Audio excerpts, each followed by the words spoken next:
మిథున రాశి వారికి 11వ తారీఖు ఫిబ్రవరి నెల 2025 నుండి 20వ తారీఖు ఫిబ్రవరి నెల 25 వరకు గోచార ఫలితాలు ఏ విధంగా ఉంటాయి అనేటువంటిది సశాస్త్రీయమైన పద్ధతిలో తెలుసుకునేటువంటి ప్రయత్నం చేద్దాము. ఇక్కడ మనకి ఈ మిథున రాశికి ఏ నక్షత్రాల వారు ఏ పాదాల వారు ఈ యొక్క మిథున రాశికి సంబంధించి ఉంటారు అనేటటువంటిది తెలుసుకుందాము. ఇక్కడ మృగశిర 3, 4 అంటే రెండు పాదాలు, ఆర్ద్ర నక్షత్రం వాళ్ళు 4 పాదాలు, పునర్వసు 1, 2, 3 అంటే 2, 4, 6, 3 9 పాదాలు. ప్రతి రాశిలోనూ కూడా 9 పాదాలు ఉంటాయి, 3 నక్షత్రాలు కంపల్సరీగా ఉంటాయి. అందుచేత ఈ రాశుల వారు ఈ నక్షత్రాల వారు ఈ పాదాల వారు మిథున రాశికి సంబంధించినట్టుగా ఉంటారు. వీరందరూ కూడా మిథున రాశికే వస్తూ ఉంటారు. అందుచేత ఈ మిథున రాశి వారికి మీకు ఎట్లా చెప్పుకోవాలి అంటే, మిథున రాశి వారికి చతుర్థంలో కేతు యొక్క సంచారం జరుగుతున్నది. అట్లాగే అది అంత అనుకూలమైన ఫలితాలు ఇవ్వజాలదు. అట్లాగే 8, 9 స్థానాలలో రవి యొక్క సంచారం జరుగుతున్నది. 9వ స్థానంలో బుధుని యొక్క సంచారము, 9వ స్థానంలోనే శని యొక్క సంచారము జరుగుతున్నది.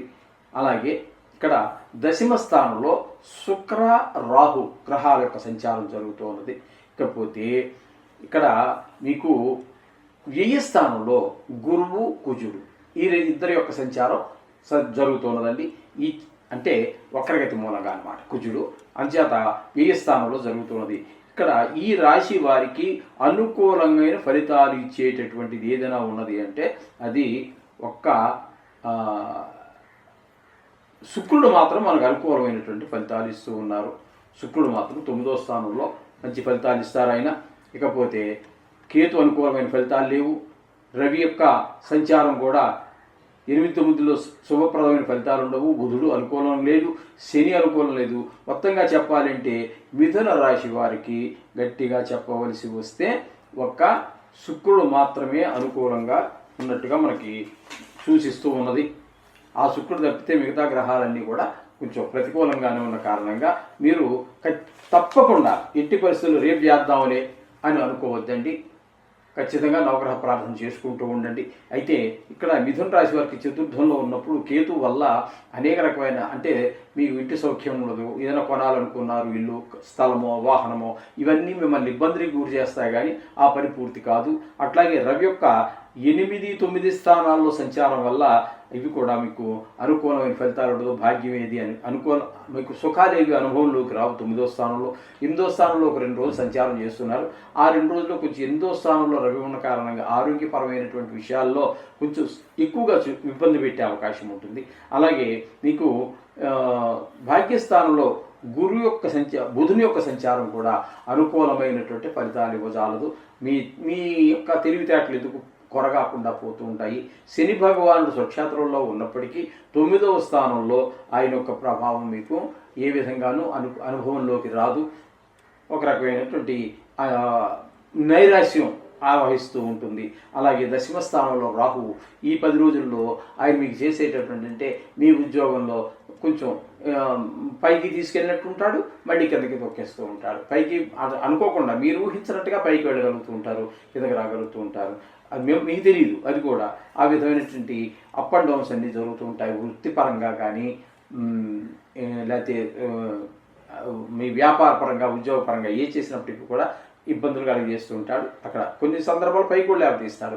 దాన్ని కూడా మనం పరిగణలో తీసుకోవాల్సి ఉంటుంది. ఇకపోతే శుక్రుడు మాత్రం మీకు ఇక్కడ 10వ స్థానంలో శుక్రుడు అతను అనుకూలమైన ఫలితాలు ఉన్నాడు. వాటి ఏదైనా కాస్త ఉద్యోగంలో కాస్త వ్యాపారంలో మీకు అనుకూలమైన ఫలితాలు రావాలన్నా ఆయన ఉచ్చులో కూడా ఉన్నాడు కాబట్టి కాస్త మీకు లలిత కళలకు సంబంధించి కొన్ని వారికి ఈ సినిమా రంగంలో వారికి లేకపోతే ఈ మీడియా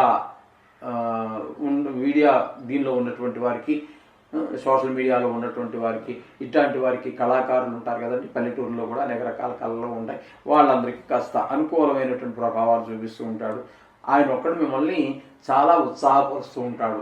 ఆయన శుక్రుడు అందరికంటే మనం ఉత్సాహపరిచేటటువంటి వాడు నవగ్రహాలలో ఈ శుక్రుడే. కాబట్టి వీరందరూ ఇబ్బంది పెడుతున్నప్పటికీ ఆయన మిమ్మల్ని ఉల్లాసంగా ఉత్సాహంగా ఉండడానికి ఆయన వంతు ప్రయత్నాన్ని ఆయన చేస్తూ ఉంటాడు. ఈ విధమైన ఫలితాలన్నీ ఉన్నాయి. అయితే ఖచ్చితంగా వీరికి ఒకే గ్రహం అనుకూలత కనిపిస్తున్నది కాబట్టి తప్పకుండా తప్పకుండా తప్పకుండా మీరు రోజు 2-3 నిమిషాలు మీరు ఆ నవగ్రహాల యొక్క ఆ స్తోత్ర పారాయణ చేసుకోండి. అలాగే మీరు ముఖ్యంగా 16 సంకటహార చతుర్థి వస్తున్నది. అవి కూడా ఈ గ్రహాలన్నీ పెట్టే బాధల్ని కొంచెం గణేశుడు సంకటహార అంటే కష్టాలను తప్పించడానికి ఆయన వంతు ప్రయత్నంగా ఆ పూజ చేసుకున్నట్టయితే ఆ గణేశుడు మీకు కలిగేటటువంటి కష్టాలని సంకటాలని మీ అన్నీ కూడా ఆయన తీసేయడానికి సమర్థత కలిగి ఉంటారు. అందుచేత తప్పకుండా సంకటహార చతుర్థికి మీరు చాలా ప్రాధాన్యత ఇవ్వాల్సిందిగా నేను మరీ తెలియజేస్తున్నాను. ఆ విధంగా చేసుకోండి. మీకు ఈ 10 రోజులు మీకు అంత శుభాలు జరిగే అవకాశం పుష్కలంగా కనిపిస్తుంది. శుభం భూయాత్.